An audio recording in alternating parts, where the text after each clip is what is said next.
Hello students, हम लोग chapter number 2 पढ़ रहे हैं IRPWM Indian railway permanent wave manual, जिसमें रेल स्लीपर फास्टनिंग क्लास मतलब ट्रैक कंपोनेंट्स पढ़ना है। तो हम लोग रेल्स पढ़ लिए, आज हमारा पढ़ना है स्लीपर फास्टनिंग। स्लीपर्स पहले पढ़ लेते हैं। तो स्लीपर जो है मटेरियल, किस मटेरियल का वो बना है उसके आधार पे 4 प्रकार का है। अगर लकड़ी का है तो वुडन स्लीपर, लोहे का है तो कास्ट आयरन स्लीपर, स्टील का है तो ST sleeper, steel trap sleeper, जिससे कभी-कभी लोग जो है हेक्टोमीटर पोस्ट भी बना दे रहे हैं। हेक्टोमीटर पोस्ट अगर खराब हो रहा तो एसटी स्लीपर लगा दे रहे, ऐसा टाइप है, ऊपर से ऐसे मुड़ा हुआ, नीचे से ऐसे मुड़ा हुआ। कंक्रीट स्लीपर अभी जो यूज हो रहा है सबसे ज्यादा, है ना, क्योंकि इसका मतलब स्ट्रेंथ ज्यादा है, मेंटेनेंस कम है। तो wooden sleeper, cast iron sleeper और एसटी स्लीपर जो है ये अब ऑब्सोलीट हो गया, पुराना हो गया, है ना। अब ये अभी सबसे ज्यादा यूज कौन हो रहा है? कंक्रीट स्लीपर की क्वालिटी यूज किया जा रहा है। कुछ स्पेसिफिक लोकेशन में गटर ब्रिज है, पॉइंट्स एंड क्रॉसिंग है, वहां पे कंपोजिट स्लीपर भी अभी नया नया इंट्रोड्यूस किया गया है। कंपोजिट स्लीपर करने का मतलब कि उसमें जो है कंक्रीट भी रहेगा और स्टील भी रहेगा। तो कंक्रीट स्लीपर जो है मोनो ब्लॉक और ट्विन ब्लॉक कंक्रीट स्लीपर, दो टाइप का इसमें यूज होता था। इंडियन रेलवे जो है mono block pre stage concrete sleeper सबसे ज्यादा यूज करती है, ठीक है। ये प्री स्टेज स्लीपर जो है लॉन्गिट्यूडनल और लैटरल स्टेबिलिटी जो चाहिए एलडब्ल्यूआर को, मतलब लंबाई में उसका स्ट्रेंथ और ऐसे भी स्ट्रेंथ, ऐसे भी नहीं टूटना ना। तो फ्लैट बॉटम स्लीपर ये यूज कर रहे हैं, मैकेनाइज्ड डैम्पिंग आसान होता है उससे। तो ऐसा स्लीपर यूज कर रहे हैं जिसका बॉटम फ्लैट हो, ताकि हम पैकिंग मशीन से मारे तो डिस्टर्ब ना हो, है ना। तो बॉटम फ्लैट यूज करते हैं ज्यादातर, मोनो ब्लॉक यूज करते हैं, ट्विन ब्लॉक यूज नहीं करते हैं, है ना। उसके बाद जो पीएस स्लीपर जो है कौन से आईआरएस से बनता है? ये भी IRS T39 बनता है अगर प्लेन ट्रैक का यूज कर रहे हैं पीएस स्लीपर। और जो टर्नआउट का पीएस स्लीपर है वो IRS T45 बनता है। क्या अंतर है दोनों?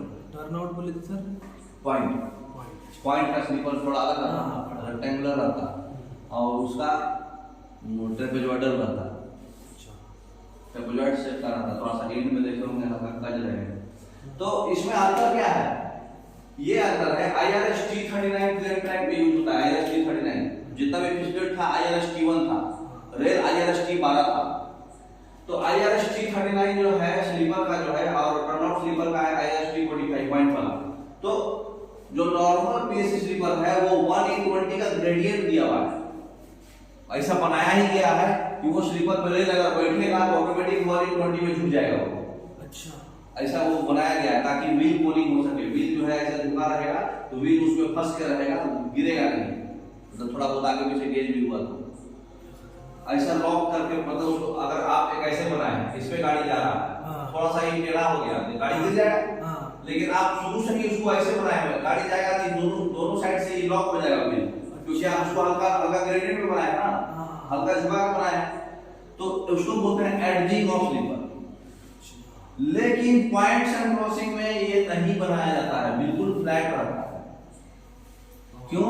क्योंकि पॉइंट्स एंड क्रॉसिंग में एक ट्रैक से दूसरा ट्रैक गाड़ी जा रहा है, उसको एडजिंग देंगे तो डिस्टर्ब हो जाएगा, इसलिए वहां पे फ्लैट रहता है। सबसे ज्यादा गाड़ी गिरने का रिस्क पॉइंट्स एंड क्रॉसिंग होता है, इसलिए पॉइंट्स एंड क्रॉसिंग को बहुत अच्छे से मेंटेन करना पड़ता है।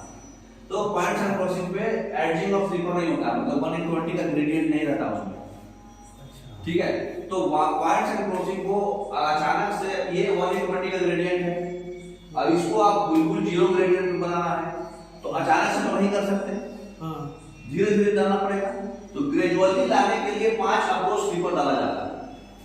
इसलिए पॉइंट्स एंड क्रॉसिंग का कभी भी नंबर आप देखोगे तो 1S 2S 3S 4S 60S 5S नहीं होता, उसका नाम होता है 60S। ऐसा 5 अप्रोच स्लीपर डाला रहेगा, उसके बाद 1 2 3 4 नंबर रहेगा, उसको हल्का हल्का ग्रेडियंट कम किया जाता है। अच्छा, और फिर लास्ट में भी एग्जिट स्लीपर 4 डाला रहेगा, क्योंकि अब फिर 0 से आपको फिर 1:20 पे जाना है, तो फिर 4 एग्जिट स्लीपर रहेगा। मेला में भी 4 एग्जिट स्लीपर और टर्नआउट में भी 4 एग्जिट स्लीपर, ठीक है। तो ये ऐसा बनाया जाता है, इसलिए दोनों का IRS अलग, नंबर अलग है। अब स्लीपर का हम लोग आइडेंटिफिकेशन कैसे करेंगे?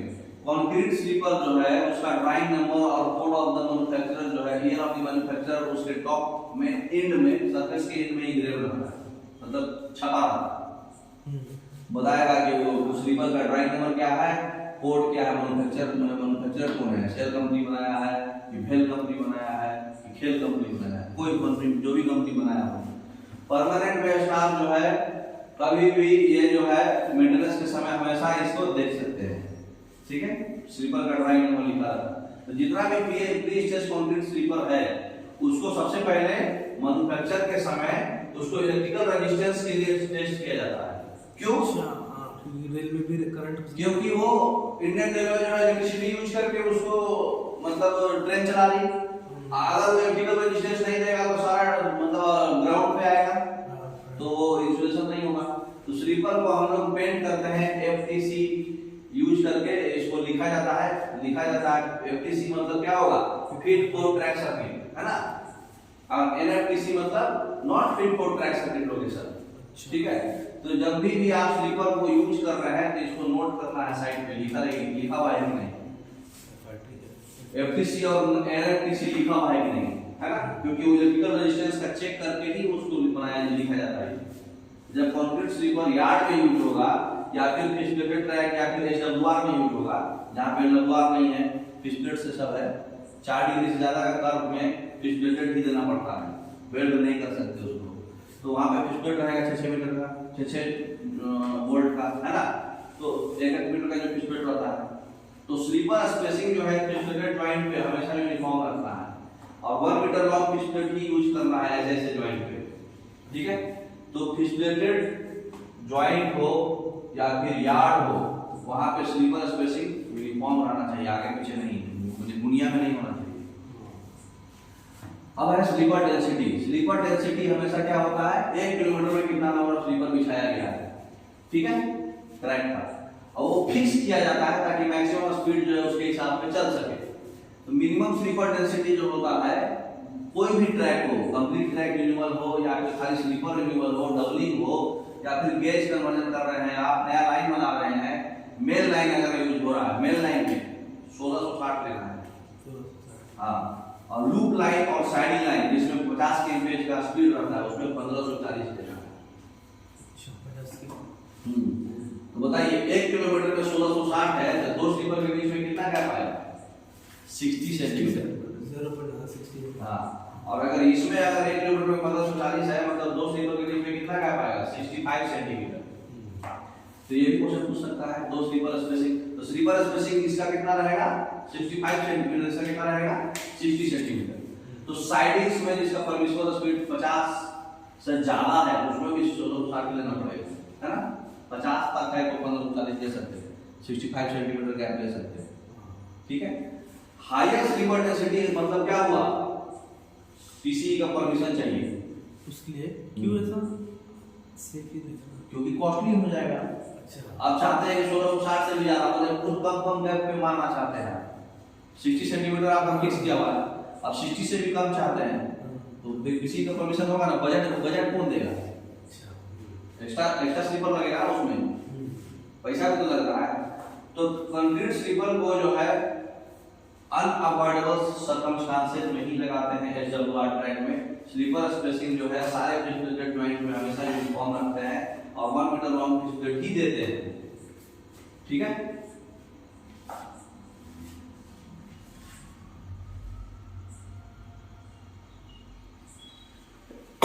पीएससी स्लीपर में फास्टनिंग्स क्या देंगे, जितना भी फिटिंग्स है सिर्फ और सिर्फ जो अप्रूव्ड है इलास्टिक फास्टनिंग ही यूज करेंगे, ठीक है। इलास्टिक फास्टनिंग में कौन कौन है देखिए, सबसे पहला है इलास्टिक रेल ग्रिप ईआरसी, ठीक है। ये किस चीज से बना रहता है, सिलिकॉन मैग्नीज स्प्रिंग स्टील से बना होता है, ठीक है।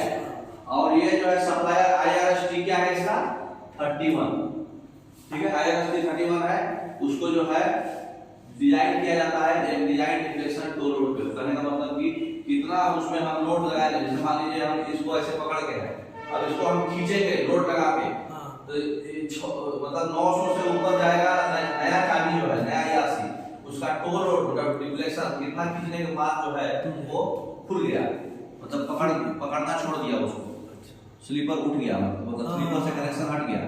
तो स्लीपर और रेल का कनेक्शन कितना खींचने के बाद हट गया वो खींचने पर जो डिप्लेशन के समय जो लोड है वो लोड होता है।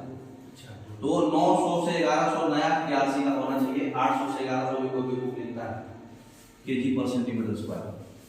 ठीक है, तो ये क्यासी का ये आरडीएसओ स्पेसिफिकेशन कितना है 331 और ये बनता किस चीज से है सिलिकॉन मैग्नीज स्प्रिंग स्टील से।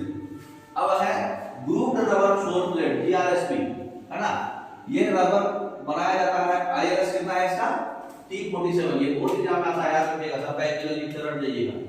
तो ये आईआरएस T31 हो गया आपका, ईआरसी आईआरएस T47 हो गया रबर पैड का। ठीक है, तो ये जो है जितना भी वाइब्रेशंस है शॉक्स है और नॉइज को भी कम करता है, वो बर्दाश्त करता है ना। हाँ रबर पैड।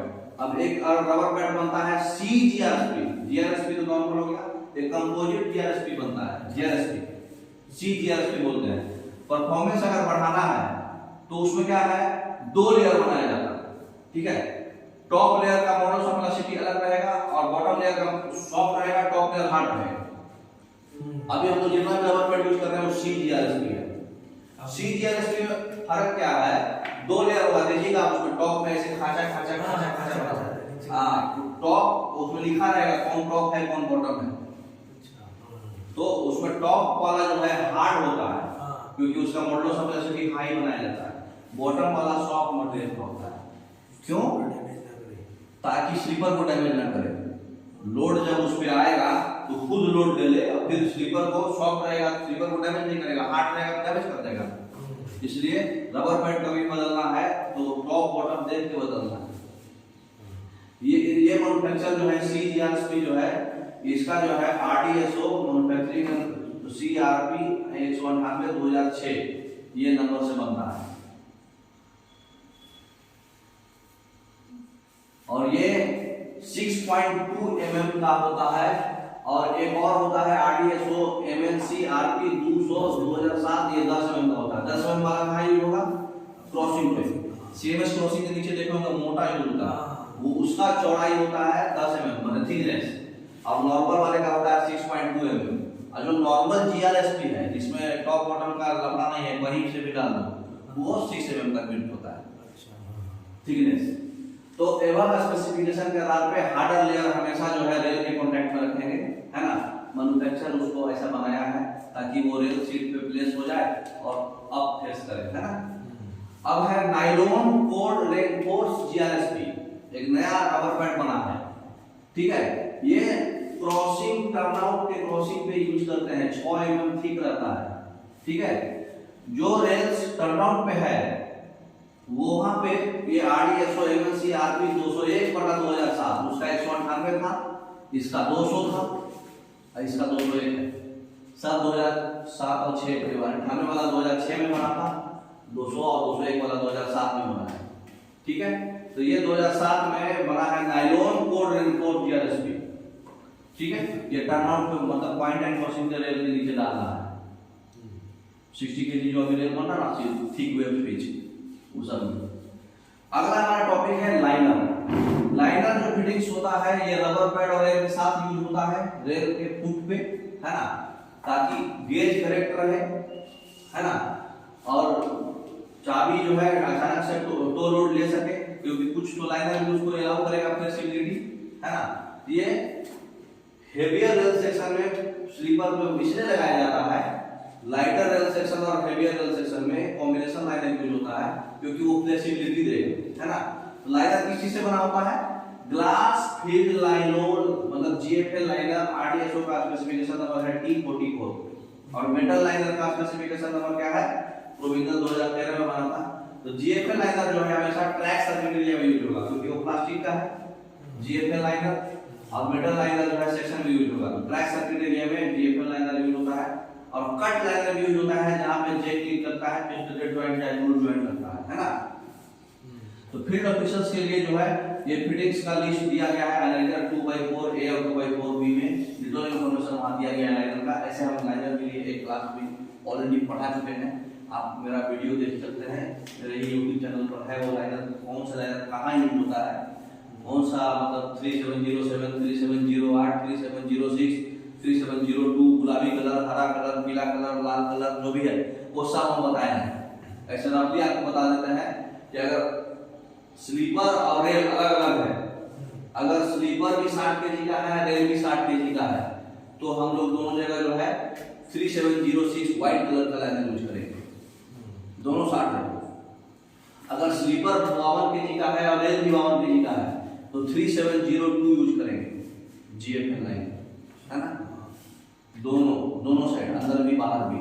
लेकिन अगर स्लीपर 60 kg का है, रेल 52 kg का है, कॉम्बिनेशन हो गया, उस केस में हम लोग अंदर में 3707 पीला कलर और बाहर में 3708 हरा कलर यूज करेंगे, ठीक है। और अगर मेटल का लाइनर है तो 3741 3742 3741 3742, क्योंकि उसका थिकनेस अंदर अलग होगा बाहर अलग होगा। अगर स्लीपर और रेल अलग अलग है तो दोनों सेम है तो 3738 लोहे का, दोनों 52 है तो 3738, दोनों 52 है तो GFL क्या करेंगे 3702 पिंक कलर गुलाबी कलर का होगा, और 3706 उजला कलर का होता है, दोनों 60 kg है। हाँ, वो ACJ में यूज होता है हमेशा, ACJ में हमेशा 3706 ही यूज होता है। गुलाबी कलर कहाँ यूज होता है और CMS क्रॉसिंग पे हमेशा गुलाबी कलर की 3702 ही यूज होगा। या फिर जो स्विच पोर्शन है स्लीपर नंबर 21 से स्लीपर नंबर 27 में चेयर प्लेट के साथ साथ चाबी भी लगा रहता है, खाली चेयर प्लेट नहीं, मतलब खाली स्क्रू पे नहीं रहता, तो स्क्रू के साथ चाबी भी लगा रहता है। कल आपको पिक्चर दिखाने के साथ तो चाबी भी लगा रहता है 21 से 27 नंबर में, वहां पे 3702 यूज करेंगे। तो ये सब चीज हम ऑलरेडी अपने क्लास में बताए हुए हैं, पहले क्लास में लाइनर वाले में, उसमें आप देख लीजिएगा, और नहीं तो फिर ये अनेक्टर लिस्ट है उसको देख सकते हैं। होगा नहीं? Okay, thank you. पढ़ेंगे।